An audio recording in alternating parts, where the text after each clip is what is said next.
Hello, guys. Hello, everybody. Welcome to this special live episode. Today is Saturday. This is actually not our usual episode when it comes to our What's Up Doc Live. But this Saturday, I planned into actually being with you because I want to share with you my recent journey when it comes to my laboratory. So, as you all know, 2 months ago, I engaged in the longest fasting so far. So I did my 14 days of fasting. And also, that one is somewhat remarkable because one of my goals why I did that 2 weeks, 14 days of fasting is actually for me to have a proper restart or a new beginning. Because even if I've been practicing low carb and fasting for so long, there are still times that I still give in to carbs or sometimes I overeat. So even if I'm staying low carb, I actually want to develop some degree of control and really practice moderation. It's one of my most important goals. In addition to my own self experimentation, wherein I want to know what can I do if I really will die or if I will really do well if ever I do that 7 days of dry fasting. So 7 days dry fasting plus 7 days of water fasting. So that's why I completed the full 2 weeks of fasting. And this, after 2 months of that, I checked my blood glucose. If you are part of our low carb feasting and fasting community, you can see there my laboratory result immediately after. So I think I was still on my 11th or 12th day fast. My LDL then was very, very high. And somewhat what was surprising after my 8th day of my dry fasting before I broke it with water fasting, it was actually somewhat a little elevated than usual. I think it was my highest triglycerides. And imagine I wasn't able to eat anything. I didn't drink anything by then. It was more than 120 hours of full dry fasting. Yet for the first time, my triglycerides is elevated. It only goes to show that my body is actively fueling from fats, from ketones. And my glucose level then is 95. So it was a fasting of almost 8 days, 7 days and a half to be exact, of fasting, and my glucose is 95. So it's fairly normal. Only goes to show that our body can really do its own compensatory mechanism when it comes to gluconeogenesis. So I try to maintain that. My usual HbA1c is actually around 5.3, 5.4, 5.6. So if you do that in equivalent, so we have this graph. Okay, so usually I have my HbA1c around here, around 5.5 or 5.3. So it's less than 100. So it's actually good because HbA1c or glycated hemoglobin or glycohemoglobin, it will give you the idea your average blood glucose control for the last 3 months. Okay, and in this time I want to lower it even more. So I want to make sure that my HbA1c is less than 100, so that it means that even if after eating there's no spike of my blood sugar. So I checked it the other week before month end. I think it was the date here. I know date here. I think I got this on Monday. What's Monday? Monday is May 31. So that was also the last day that I did my water dry fasting 2 months ago. That was March 31. I think it was May 1, April 1 when I broke it. So I want you to see my lab results. Okay, so this is my lab result. Hello, everyone. For those who are here, thank you so much. We will tackle this one by one. And don't worry, we will show you, we will make you understand why you actually don't need to worry. Okay? So this one you can see there. First was my glycohemoglobin. So what is glycohemoglobin? Okay, so glycohemoglobin, also known as HbA1c or hemoglobin A1c. So there's actually other letters, but hemoglobin A1c is noted to actually give you the average of your glucose control of your blood sugar for the last 3 months. It will measure the amount of blood glucose that is attached to your red blood cells. And normally, your red blood cells are actually dying and renewing every 3 months. Okay, so that's why part of them, whenever you take in food, because your red blood cells, also known as erythrocytes, is actually the important marker wherein whenever you take in glucose, they also, part of that glucose gets stuck with them or get attached to them.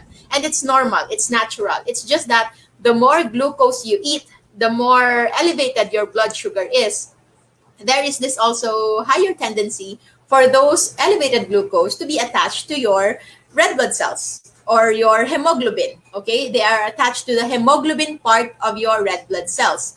So it is usually normal. And as per experience, especially in communities with dry fasting, if you have been following me since then, you will see there that I had somewhat partly evidence that my red blood cells actually renewed after 7 days of dry fasting.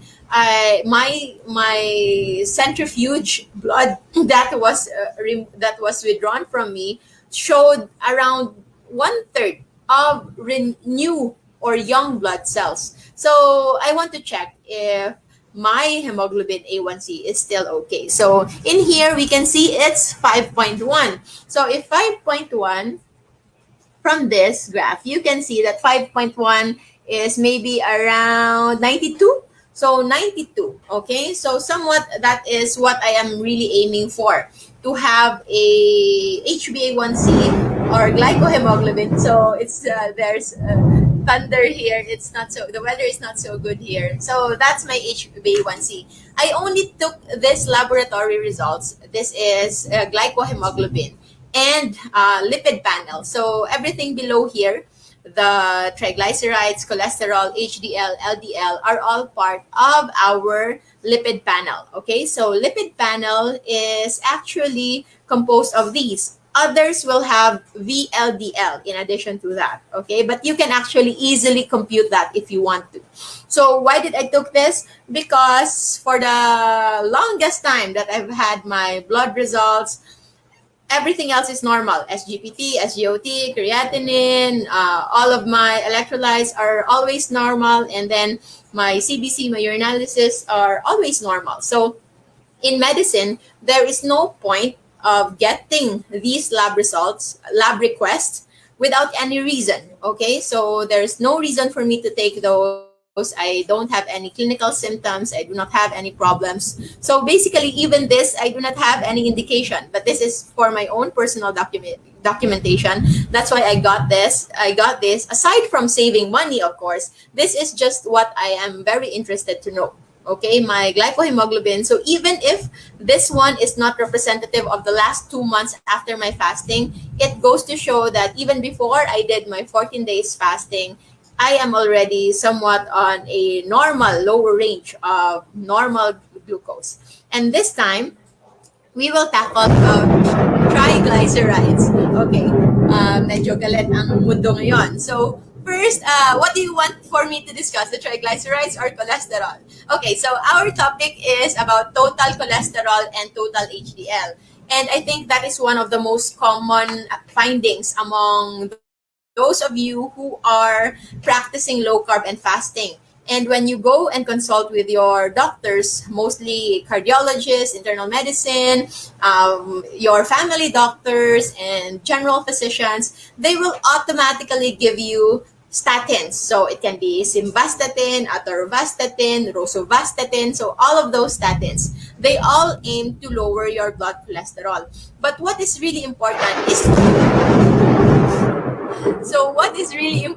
is for you to really check and you to understand what is composed of your cholesterol in the blood, that lipid panel. So in here, the third one here, cholesterol, that will actually indicate your total cholesterol. And that would already include your triglycerides, LDL, and HDL. Okay, so my total cholesterol is high. So the normal is only up to 5.2, but mine is 7.7. So if you have an equivalent of that, Let's check 7.7 millimoles in cholesterol. Let's see.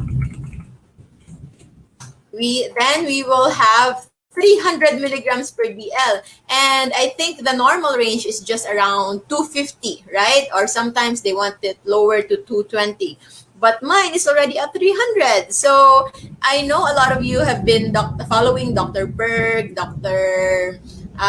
Neyman. We have a lot of low carb doctors, Dr. Fong, and many more.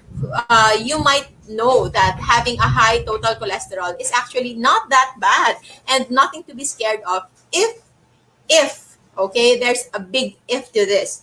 If you know that the component that makes it high is not triglycerides. Okay, so HDL is considered as a protective kind of cholesterol. The higher your HDL, the lower is your risk for cardiovascular outcomes. Meaning, the higher your HDL, it is shown, studies show that it is actually protective of heart disease. So your risk of having heart attack, your risk of having stroke is actually not that high. Okay, your HDL is protecting you.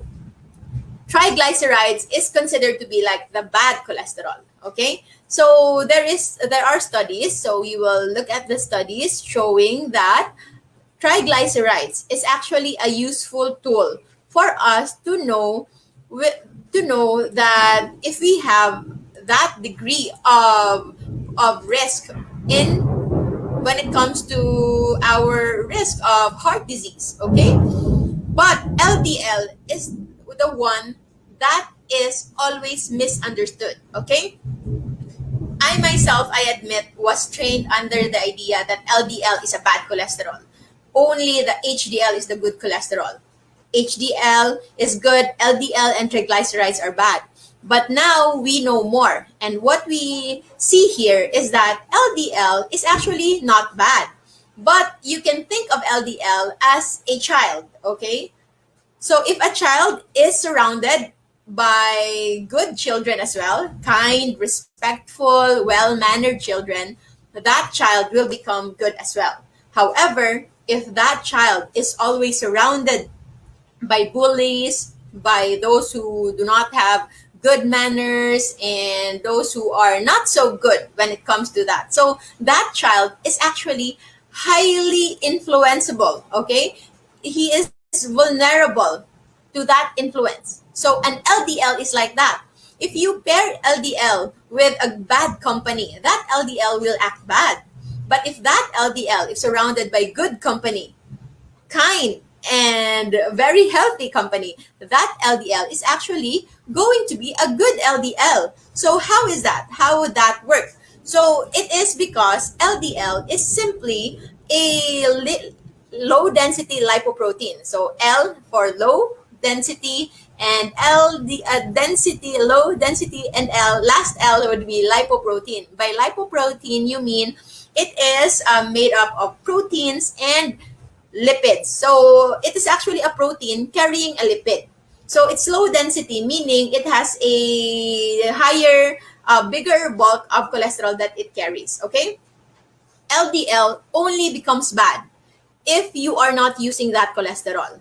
But for those who are into low carb nutrition, who are eating low carb, others who are eating keto, okay, and most especially those people who are already fasting, okay, that LDL is actually not bad because it simply goes to show that that LDL is being mobilized. It is a byproduct of our liver that our liver makes in order to supply the energy that our body needs. As compared for a person that does have a normal LDL, actually, if that person is, say for example, have 200 LDL, however, if he is solely fueling from glucose, then he might have higher risk of heart attack.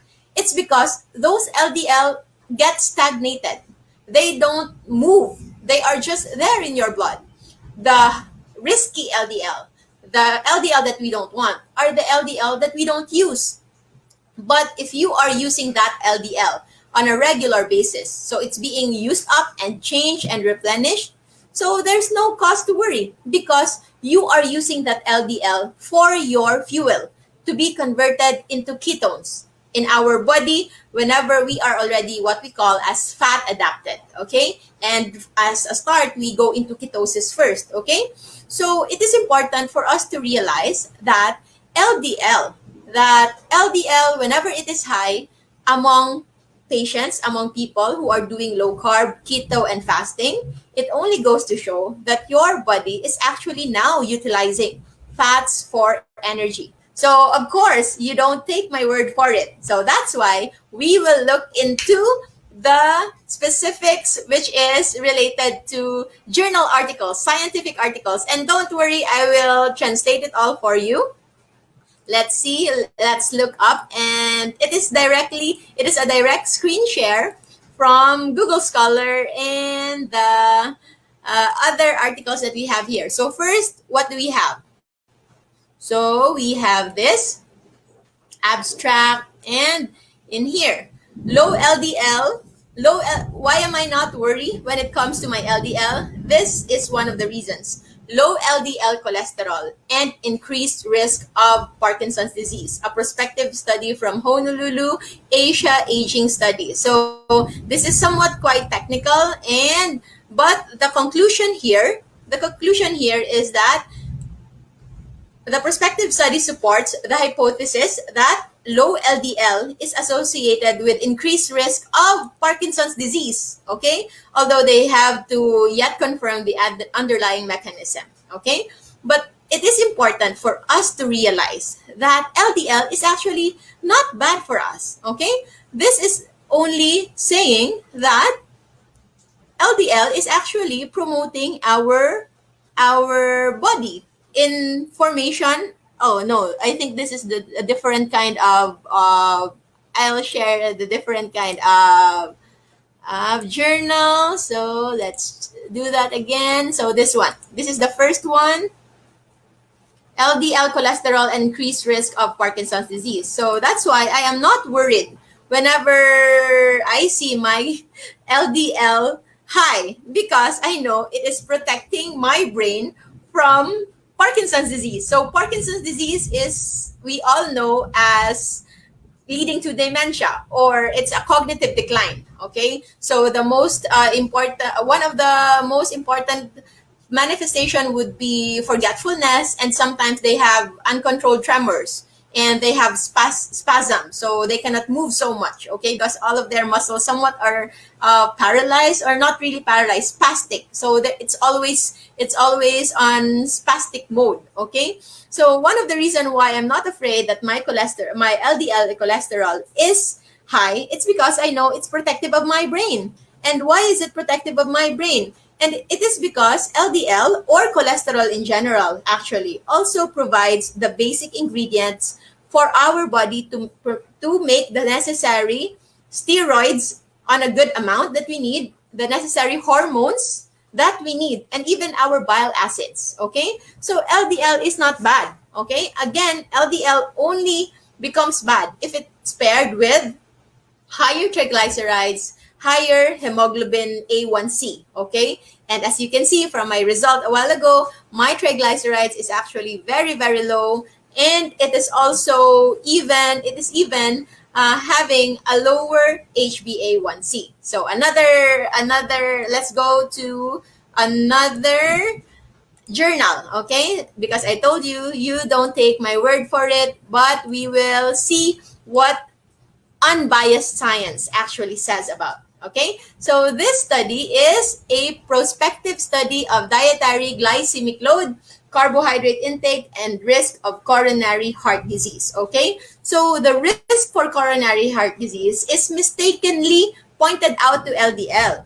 But what are the current data now? Okay, this study shows that it's actually not the cholesterol that we should really look into, but the dietary glycemic load, okay? And our glycemic load can be indirectly measured through our blood sugar control, okay? So it is important for us to really make sure that our glucose is in control. you can forget about getting into ketosis. As long as your glycemic load is low, you can ensure that your your inflammation in the body and all of your risk for heart attack can also be lowered. Okay.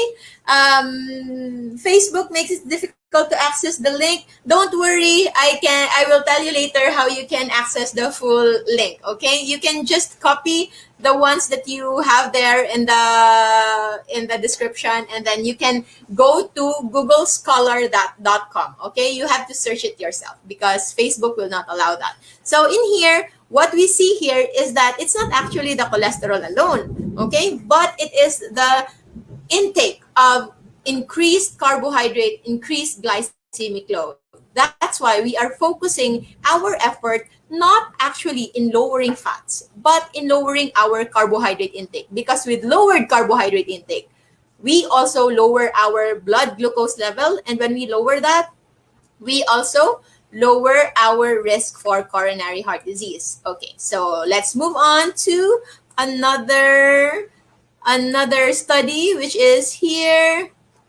Okay, so cognitive dysfunction associated with metabolic syndrome. Okay, so cognitive dysfunction, there is again a problem with your brain. So you cannot think well. I've been trying to look up for the other journal, but I cannot seem to find it. It is actually an association between higher LDL and higher intelligence, and lower LDL with poorer mental function. People tend to be more forgetful. People tend to be somewhat not functioning well, especially when given a task, arithmetic task. So in here, we see cognitive function with metabolic syndrome. So don't ever mistaken metabolic syndrome with high LDL. High LDL can only occur with metabolic syndrome if you also have insulin resistance, okay? So insulin resistance, you can have high blood sugar there. But the most sensitive measurement, of course, is the serum insulin level. But we don't have that here.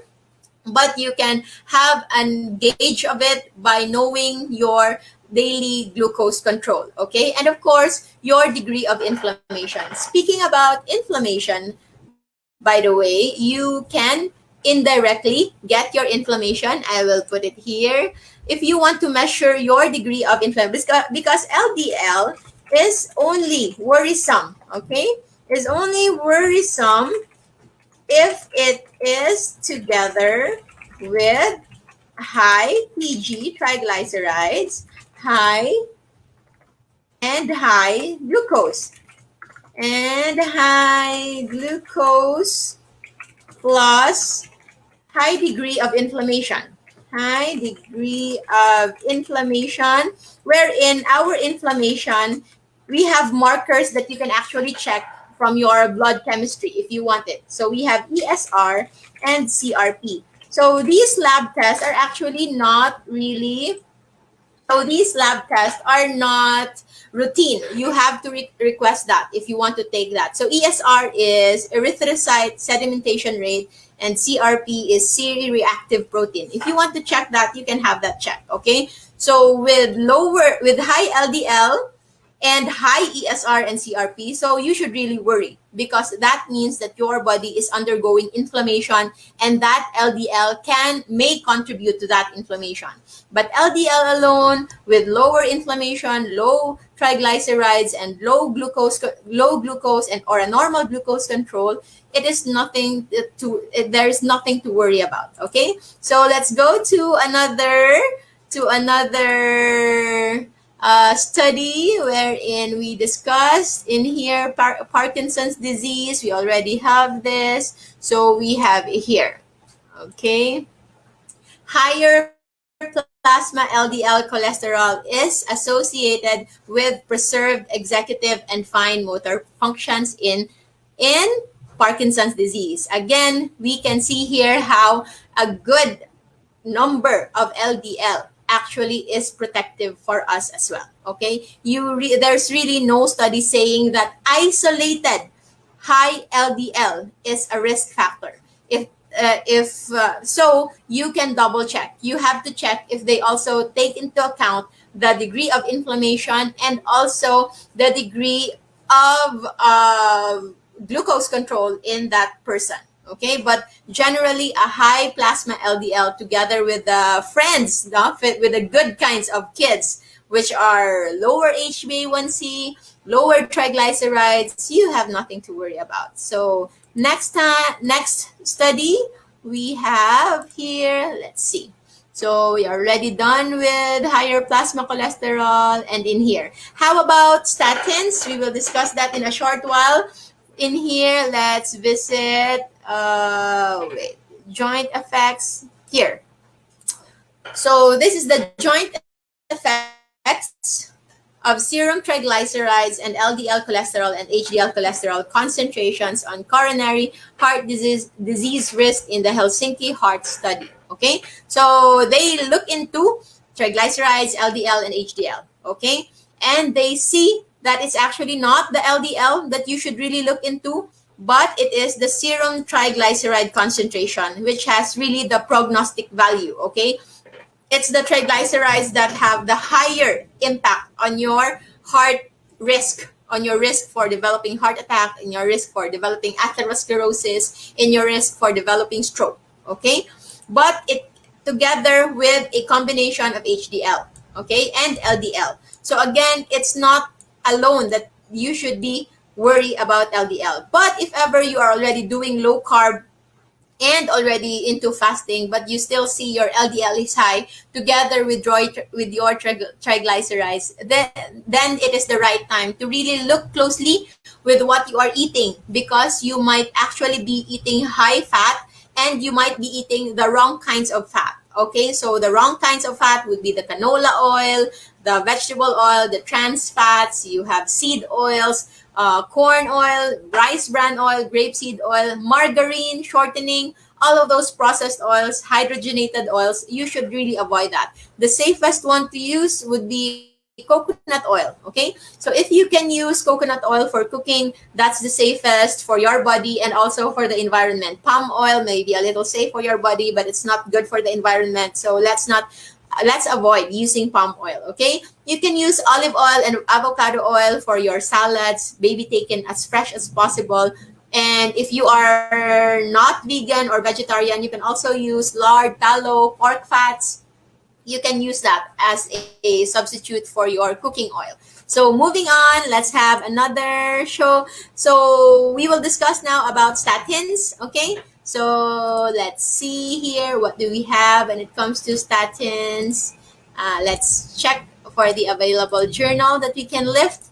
So statins, what are statins in general? Did I have here? Yes. First, we have to understand what are statins. Okay, so statins is an inhibitor of HMG-CoA reductase. Okay, so the red one here, the red one on this graph. Okay, so it is an inhibitor of that. So it inhibits formation actually of cholesterol. So, but there are a lot of studies now that we are seeing wherein people who are into statins don't feel good. Although there are conflicting data, we have to be fair. It's not all studies that are saying that statins are bad, okay? There are studies that are saying that statins are bad for the brain, but there are also studies saying that for those with Alzheimer's disease, it somewhat helps them, okay? So there's conflicting studies about that. But what can explain here is that statins, without cholesterol actually in the body, you also lower your steroids, your bile acids, and your vitamin D. Because vitamin D is now considered as the most important vitamins that you should be taking. But actually, vitamin D, you can just take from cholesterol, okay? Vitamin D is activated through sun exposure, okay? But even if you are being exposed to the sun all year round, but you do not have the precursor for it to be activated, which is D2. Activated vitamin D is already D3. Before D3, it became D1, D2, and before that, it was this, the 3-hydroxy methyl glutaryl-CoA. Okay, so it came from there. And if you are not taking much cholesterol, because again you are avoiding that because we have been warned that that is dangerous, we actually tend to have lower vitamin D. And vitamin D is very important in all of our bodily functions, even with our brain. So that's why with lowered cholesterol, and since our brain is somewhat made of cholesterol, that's why it's even good to eat the brain in Tuslobua in Cebu. Hello for everyone there who are in Cebu. So that's pig brain, okay? And we eat that because it's good for us, okay? Of course, as long as you don't eat it together with your puso or your rice, because otherwise it might not do you that good, especially if you pair it up with the soft drinks afterwards. So what is important for us to realize here is that the many different side effects that people are experiencing when it comes to their intake of statins is actually because of the lowered steroids, lowered hormones that are being created from cholesterol, lowered vitamin D. Okay? And you may choose to take vitamin D in supplement form, but of course, nothing can beat the natural source. Okay? And there is actually a study, and in here, no, another one. Yes, so there is a study that showed the myotoxicity that can happen when you have been taking statins for so long. So this study is this one. Okay. So myotoxicity of statins, the mechanism of action. Okay. So in here you can see that you may read it as very technical. We can move on to here. So it's mostly related to its action on the myocytes. Myocytes are the muscle cells, okay? So it can have an effect that can lead to apoptosis, proteolysis, muscle remodeling, okay? And it can lead into this, responsible for fatigue, cramps, myalgia or muscle pain, and elevation of serum CK. Okay, so CK is another component that is usually measured when there is too much of inflammation or changes in the body. And in here, lessons prone to reduce high supplementation of vitamin D in patients because vitamin D is also being lowered. So that is the reason why people who are taking statins for so long, even if some might not have a direct impact in their brain when it comes to functioning, when it comes to intelligence, but all of them consistently showed a lower quality of life impact. So what does that mean? None of them are already happy. They find it hard to be happy. And I think that is not a good thing, especially that we are actually targeting the wrong things. If you have been given LDL, statins to lower your LDL despite high HDL and low triglycerides, you actually need to question that. Okay, so I think one of our topics that we said here is that we will also discuss about LMHR. Who among you here are familiar with LMHR? So LMHR is actually LMHR is lean mass hyperresponders. Hyperresponders. Okay. So it is usually seen among people who are doing low carb and who are doing fasting. So technically, it will go as a high LDL, okay, a high HDL, and a triglycerides that is below 70 millimoles. Okay, so my triglycerides, if we look back to my result, okay, we can see, let's see if I can be categorized as LMHR. So triglycerides 0.8, in if we convert that 0.58 millimoles to milligrams per DL would be where is it? It's not here. Triglycerides. I think it was around 658. I wasn't able to take a photo of the other sides. Triglycerides. So yes, so that equivalent is just around 60? No, 58. 58. Is that right? Yes. 0.58 triglycerides in millimoles to DL. Yeah. Okay, I wasn't able to check. Okay, so lean mass hyperresponders. I'll show you what are lean mass hyperresponders. LMHR. You can check it if you want to. Okay, so that we know that it is actually not something to worry about, and it is actually something that really happens. Okay, so lean mass hyperresponders, if I am to someone who also experiences a dramatic rise in LDL cholesterol, like more than 50%, and this is a new term that has actually been floating around. So a lean mass hyperresponders will have a higher LDL and a normal. It is important that you should know that should be paired with a normal triglycerides level, or below or lower than 70 triglycerides level. Okay, so it is important for us to really see that it is not a cause of worry, because it is something that occurs very frequently among people who are doing low carb and fasting. But of course, this is just me. Okay, I am sharing this to you, but as a disclaimer, I am not applying this to my patient. For my patient, of course, there is still a way for you to, if the patient wants to really lower their LDL to the normal level, then it can be done. Okay, so how can we lower our LDL to normal level? So you can just continue eating low carb by not going out of low carb. You can continue eating low carb. You can increase your protein intake, okay, up to 30 to 35%, or even up to 50% of your diet. And you can just consume the essential fats, or the most important fats, which would be omega-3 coming from fish oil.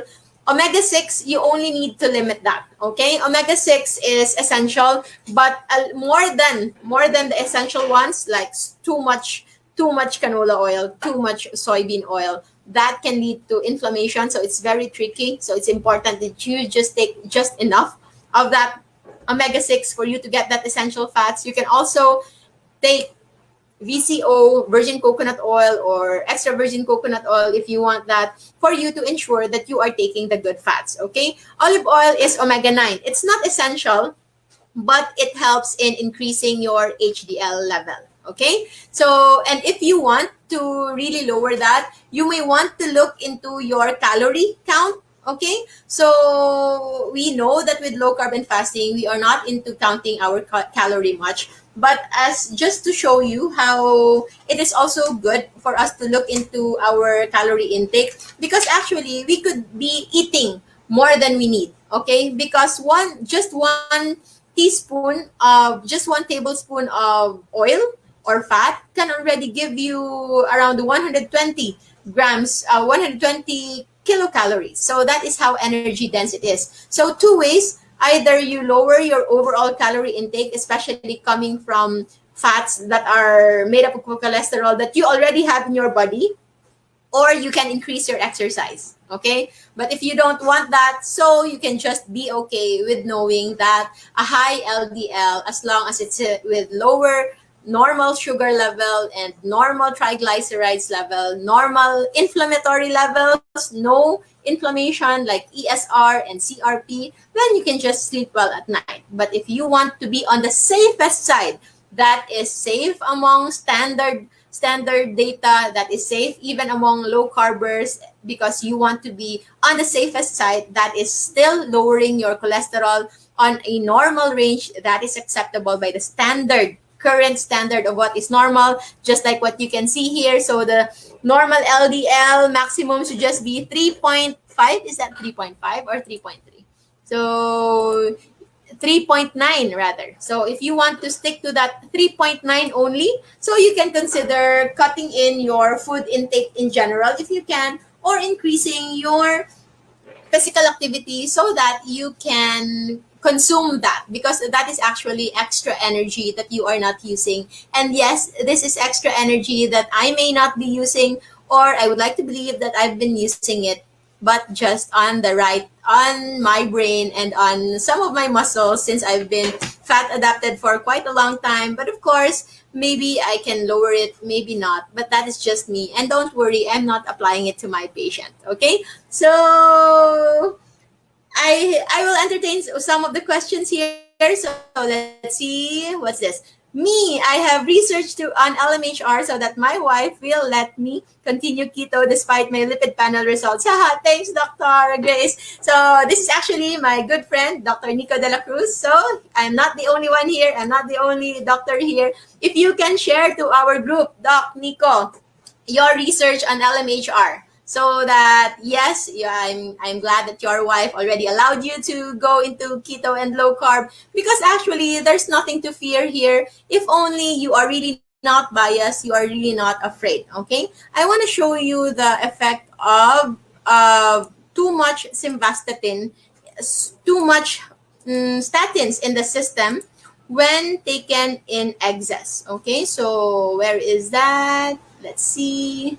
Statins MOA. So statins in here. This one. Can you see this? Let's see. So this one is the statins. Let's check if we can get a bigger picture of that. Oh. In here. So this one, how can we pick? Here. Okay. I'll make that bigger for you guys so that you can see and appreciate what we have. So statins toxicity research here. So you can see there that statins inhibit here on the upper part. Okay, so there is HMG-CoA reductase. It inhibited by statins, but sometimes so it will go in this one. So there will be the cholesterol will be lower. There will be lowered lipoproteins, just like LDL. But remember, we are lowering LDL, but we are also lowering bile acids, steroid hormones, vitamin D status. Okay, the regulation of these enzymes, all of these protein structures and function are also affected, just because you want to lower that one item only. Okay, and it can have problems in your mitochondria and the other parts of your cells. Okay, it can have influence on your genetic expression. So when there is statin toxicity, okay, so it can lead to this, the one in the red line. So there is increased drug metabolism and decreased membrane stability and enzyme leakage. Okay, so what is enzyme leakage? So enzyme leakage, it's just a medical term for you, that you will now have higher ALT, AST, higher SGPT, SGOT. So these enzymes are actually liver enzymes. Okay, so when do we see them increase? SGPT, SGOT, ALT, AST, those are liver enzymes. When do they see them increase? When you have fatty liver or when you have liver damage. And this is one of the effects of statins. Okay, impaired neuronal members, myelin sheath, and nerve synapses, decrease serotonin activity. So it's in the brain. First, the neuronal members and all that. So it has something to do with brain functioning and with our nerves, our sensations, our neural connections, how our brain connects with the other, how one nerve cell or brain cell connects with the other cell, and how we function in general. And serotonin, there's decreased serotonin activity. And when there is decreased serotonin activity, serotonin is one of our happy hormones. So if there is decreased happy hormones, what do we get? Not so happy. Okay, so we tend to have a lower degree of optimism, of positive vibes when there is statin toxicity. Okay, so we are not saying that when you take statins you will have this. Okay, no, but if there is toxicity already, so it is usually dose dependent, depending on how much is your dose, and also frequency, and also temporal aspect, which is how long have you been taking this. Okay, but if your doctor just gave you just a month for you to lower it, so we don't know, maybe this will not happen. But if you've been taking statins for 5 years, 10 years, and your dose keep on increasing and increasing, and sometimes you have multiple drugs just to lower your cholesterol, then maybe you can consider, you can check if you experience any of these. So the next one, the one in the middle, we have fiber damage and atrophy. So fiber damage, so damage in our muscles. Atrophy is shrinkage. It's like dying. It's like getting old. So atrophy, it dies down. Okay. Impaired repair and generation. Yeah. So even if you're exercising, you can actually even do harm in your muscles, because if there's already statin toxicity. And decreased glucose uptake, so meaning if there's decreased glucose uptake, so your cells actually will not be accepting much of that glucose, so that is actually contributory to insulin resistance. And here on the pancreas, decreased calcium channel signaling, decreased glucose homeostasis, and decreased insulin secretion. So overall, it's decreased. So with decreased insulin secretion, so what will allow your body to accept all of those sugar, especially if you're taking all of those foods with a high carb meal? So you are actually risking yourself as well with hyperglycemia. That's why it's not uncommon. Okay, it's not uncommon. Another way of saying it is common for us to see a person who is diabetic and then having problem with cholesterol, or first having problem with cholesterol and then later on with diabetes. Okay, next one would be protein reabsorption. So you can actually, on your kidneys, you are throwing all of that proteins that you need, so that could lead to hypoalbuminemia rather, because of albuminuria, meaning the albumin is in your urine, and hypoalbuminemia is your albumin is already low within your blood. And it's important. Low albumin can have manifestations of swelling, edema, so water retention in your body. That could be because of low albumin level in your body. And lastly, glucose uptake decreased in your fats, impaired maturation, increased hormone secretion. So overall, this is related to decreased in your hormone response to, especially with glucose, and it is somewhat synonymous to higher risk of developing insulin resistance and even worsening your already hyperglycemia. Okay, so that is why I'm not actually afraid why I have high LDL, especially that my cholesterol, my HDL is actually high, and my triglycerides is low. So because people are just always looking at LDL and cholesterol ratio, okay? But it's not supposed to be that way, because we are not looking into LDL. What are the better options would be triglycerides to HDL ratio, so that you know how good you are. Okay, so triglycerides to, I'll put that here so that you will remember, triglycerides to HDL ratio. Okay, so triglycerides to HDL ratio, so you just divide. So supposedly a lower risk of heart attack and diseases, cardiovascular diseases, okay, is related if your triglycerides to HDL ratio is more than 1, meaning if your triglycerides is higher than your LDL. Okay, but for me, I think Doc Suzette Encarnado of My Low Carb Pinoy MD calculated it for me, so it was just 0.3. Okay, so it's actually very, very low. So even if, say for example, your LDL is normal, but your triglycerides is actually very high, so that person is actually of higher risk of developing heart disease, stroke, heart attack, than someone with higher LDL but lower triglycerides ratio, lower triglycerides HDL ratio. Another would be about remnant cholesterol. Okay, so remnant cholesterol is the cholesterol that you don't use. Okay, so it will be equivalent to the ones that's not measured there, which is usually VLDL. Okay, but we have to take that in milligrams per DL. But I wasn't able to get that, and I feel tired computing. But maybe I can post it later. Remnant cholesterol. You can look it up. Remnant cholesterol. Okay, that's a good way also. You compute for your remnant cholesterol because it is more objective.